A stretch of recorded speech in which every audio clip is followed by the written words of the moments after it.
Hello and good evening. Tonight I'd like to ask a couple of questions. I wonder if you've ever been on a road trip and came up on a torrential downpour where the rain is blowing so hard that you can't see what's in front of you and you're almost afraid to continue on. So also after that, do you remember the excitement you felt after the storm subsided, the rain went away, and the blue skies came again? Well, I heard a country songwriter talking about her song, Rain in the Rearview. Her name is Ann Wilson, and she wrote this song about a real rough time in her life that she was having to do with her brother dying in a car wreck. I'll read the first part of the song. Tell me, how much hurt can a heart take? Tell me, how much wind till the walls cave? You can just stay right there in pain, or listen to the voice that you hear when you pray. Tell me, how much hurt can a heart take before it breaks? When the storm rolls in and the sky won't quit crying, and you've lost more tears than you thought you could ever lose, oh, I swear somewhere out there the sun is somewhere shining. So drive, baby, drive, till it shines on you and leave the rain in the rear view. This is a song about moving forward from grief, from heartbreak, and from pain in our lives.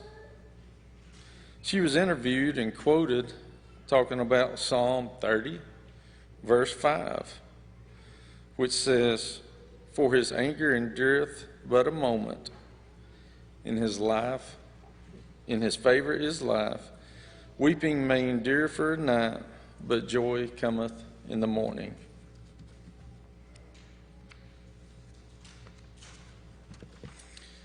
In Luke 1, verses 78 and 79, we're told, "A new day will dawn on us from above, because our God is loving and merciful.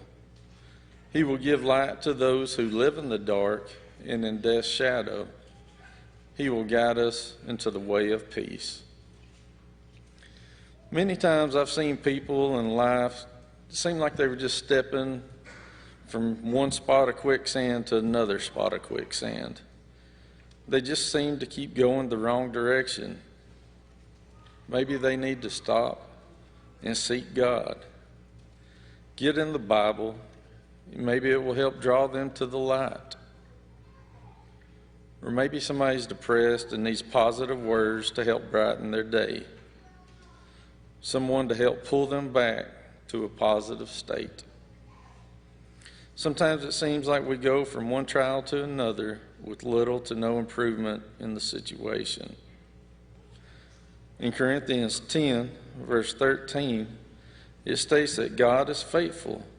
He won't allow you to be tempted beyond your abilities. Instead, with temptation, God will also supply a way out so that you will be able to endure it. In life, the storms hit everyone. Some are just more often and hit harder than others. And then it can also be how you respond to what happens to you. One of my sayings that I often tell people is that tough times don't last. Tough people do. We as Christians can help each other by just listening sometimes to what is happening, and sometimes by giving help or directions that can guide a person into a more positive feeling of well-being. So in closing, I would say that we should seek help from God in His Word. You should find someone in church that you can confide in and that you can help and that can help guide you. And if you know someone that is struggling, toss them a rope that you can pull them to a better path. If you're struggling tonight, you can come down and we will pray with you and help you start the healing as we stand and sing.